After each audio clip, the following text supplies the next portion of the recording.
അസ്സലാമു അലൈക്കും വറഹ്മത്തുള്ളാഹി വബറകാത്തു. നബി സല്ലല്ലാഹു അലൈഹി വസല്ലം തങ്ങൾ ഒരു പായയിൽ കിടക്കുന്നു. ഒരു പരുക്കൻ പായ, ഒരു മീസവുമില്ല. ലോകാനുഗ്രഹിയായ പ്രവാചകൻ സല്ലല്ലാഹു അലൈഹി വസല്ലം തങ്ങൾ അതിൽ കിടന്നുറങ്ങി.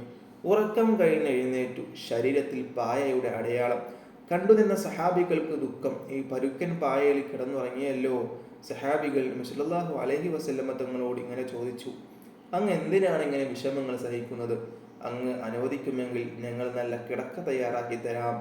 വേണ്ട വേണ്ട, നബി സല്ലല്ലാഹു അലൈഹി വസല്ലം തങ്ങൾ അവരെ തടഞ്ഞു. എന്നിട്ട് ഇങ്ങനെ കൂട്ടിച്ചേർത്തു, ദുനിയാവിലെ സുഖങ്ങൾ എനിക്കതിൽ താല്പര്യമില്ല.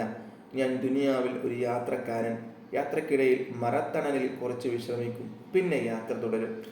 മരത്തണലിലെ വിശ്രമം മാത്രമാണ് ഈ ദുനിയാവിലെ താമസം. സ്വഹാബികൾക്ക് മറുപടിയില്ല. ഐഹിക ജീവിതത്തിന്റെ അവസ്ഥയാണ് ഈ പറഞ്ഞത്, ഒരു യാത്രക്കാരന്റെ അവസ്ഥ. ഒരിക്കൽ നബി സല്ലല്ലാഹു അലൈഹി വസല്ലം തങ്ങൾ തൻ്റെ അനുയായികളെ ഉപദേശിക്കുകയായിരുന്നു. അതിനിടയിൽ ഇങ്ങനെ പറഞ്ഞു, ഈ ലോകത്ത് നിങ്ങൾ ഒരു യാത്രക്കാരനെ പോലെ കഴിയുക, അല്ലെങ്കിൽ ഒരു വിദേശിയെ പോലെയാവുക. യാത്രക്കാരൻ അല്പസമയം മാത്രമേ ഒരിടത്ത് തങ്ങുകയുള്ളൂ. ഒരു രാത്രി തങ്ങിയേക്കാം. വീണ്ടും യാത്രയാണ്. വിദേശി വന്നാൽ കുറച്ചു നേരമോ ഏതാനും ദിവസങ്ങളോ താമസിക്കും, പിന്നെ തിരിച്ചു പോകും. പരലോകത്തേക്കുള്ള യാത്രക്കിടയിൽ അല്പനേരം വിശ്രമിക്കാനുള്ള ഒരു കേന്ദ്രം മാത്രമാണ് ഈ ലോകം, ഈ ദുനിയാവ്.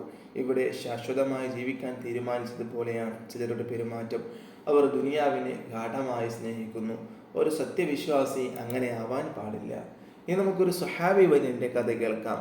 റസൂലുള്ളാഹി സ്വല്ലല്ലാഹു അലൈഹി വസല്ലം തങ്ങളോട് വളരെ അടുത്ത ബന്ധമുള്ള സ്വഹാബിയാണ്. നേരത്തെ അടിമയായിരുന്നു. യജമാനു വേണ്ടി പാടുപെട്ടു പണിയെടുത്തു, ഒരുപാട് കഷ്ടപ്പെട്ടു. ഒടുവിൽ നബി സല്ലല്ലാഹു അലൈഹി വസല്ലം തങ്ങളെ ആ അടിമയെ വിലക്കു വാങ്ങി മോചിപ്പിച്ചു. നബി സല്ലല്ലാഹു അലൈഹി വസല്ലം തങ്ങളുടെ കരങ്ങളാൽ മോചിതനായ അടിമ, അത് വലിയൊരു ബഹുമതി തന്നെയായിരുന്നു. ഒരിക്കൽ ആ അടിമ തോണിയിൽ സഞ്ചരിക്കാനിടയായി. കുതിച്ചൊഴുകുന്ന വെള്ളത്തിലൂടെ തോണി അതിവേഗം നീങ്ങി. എവിടെയോ തട്ടിക്കാണണം. തോണി പൊളിഞ്ഞു. അകത്ത് വെള്ളം കയറി പലകകൾ പല വഴി ഒഴുകി. ആ അടിമ ഒരു പലകയിൽ പറ്റിപ്പിടിച്ച് കിടന്നു. കൈകൊണ്ട് തുഴഞ്ഞുകൊണ്ടിരുന്നു. വെള്ളത്തിൽ കിടന്നൊരു ജീവൻ മരണ പോരാട്ടം. എങ്ങനെയോ കരക്കണഞ്ഞു. അതൊരു വിജന പ്രദേശമായിരുന്നു. ഒരു മനുഷ്യനെ പോലും കാണാനില്ല. എന്തൊരു ഭീകരത! പെട്ടെന്നൊരു മുരൾച്ച കേട്ടു ഞെട്ടിപ്പോയി. തിരിഞ്ഞു നോക്കി. ഒരു പുലി. അത് തൻ്റെ നേർക്ക് നടന്നു വരികയാണ്. വിശന്നു വലഞ്ഞു വരികയായിരിക്കും. തന്നെ ഇപ്പോൾ കൊന്നു തിന്നും. അടിമ ഭീതി നിറഞ്ഞ സ്വരത്തിൽ ഇങ്ങനെ വിളിച്ചു പറഞ്ഞു, ഞാൻ നബി സല്ലല്ലാഹു അലൈഹി വസല്ലം തങ്ങളാൽ മോചിക്കപ്പെട്ട അടിമയാണ് പുലിയെ. നബി സല്ലല്ലാഹു അലൈഹി വസല്ലം തങ്ങളുടെ പേര് കേട്ടപ്പോൾ പുലി നിന്നു. ക്രമേണ അതിൻ്റെ മട്ടുമാറി. അത് വളരെ അനുസരണ കാണിച്ചു. വാലു താഴ്ത്തി അടുത്തു വന്നു നിന്നു. കൽപ്പന അനുസരിക്കാൻ നിൽക്കുന്ന അടിമയെ പോലെ. പിന്നെ എന്തോ ശബ്ദം പുറപ്പെടുവിച്ചുകൊണ്ട് നടന്നു. സ്വഹാബി വര്യൻ പുലിയുടെ പിന്നാലെ നടന്നു. അങ്ങനെ പുലി അദ്ദേഹത്തിന് വഴികാട്ടിയായി നടന്ന് അവരുടെ ജനസഞ്ചാരമുള്ള വഴിയിലെത്തി. ആ സ്വഹാബി വര്യൻ പുലിയെ നോക്കി.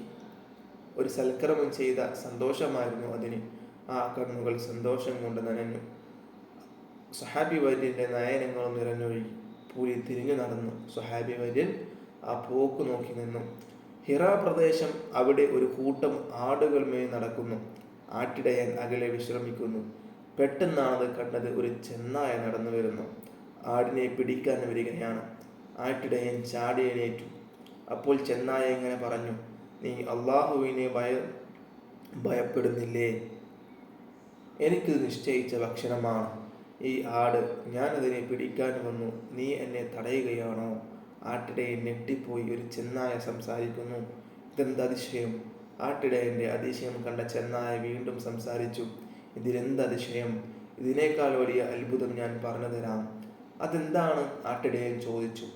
കുന്നുകൾക്ക് നടുവിലുള്ള പട്ടണത്തിൽ വെച്ച് പുണ്യപ്രവാചകൻ സ്വല്ലല്ലാഹു അലൈഹി വസല്ലം തങ്ങൾ പൂർവകാല സമുദായങ്ങളുടെ ചരിത്രം ജനങ്ങൾക്ക് പറഞ്ഞു കൊടുക്കുന്നു. എന്തൊരതിശയം! എഴുത്തും വായനയും അറിയാത്ത പ്രവാചകൻ സ്വല്ലല്ലാഹു അലൈഹി വസല്ലം തങ്ങൾ സഹസ്രാബ്ദങ്ങൾക്ക് മുമ്പ് ജീവിച്ച സമുദായങ്ങളുടെ ചരിത്രം വിവരിക്കുന്നു.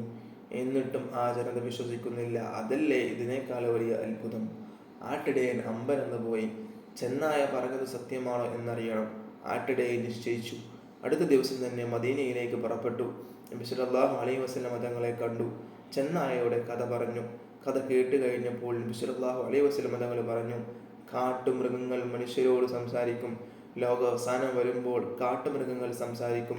അന്ന് മനുഷ്യൻ കാലിൽ ധരിച്ച ചെരുപ്പിൻ്റെ വാറും സംസാരിക്കും. ചാട്ടവാറിൻ്റെ അറ്റവും സംസാരിക്കും. ലോകാവസാനത്തിൻ്റെ ലക്ഷണമാണ് അവയെല്ലാം. ആട്ടിടയൻ പ്രവാചക സന്നിധിയിൽ വെച്ച് പലതും കേട്ട് പഠിച്ചു.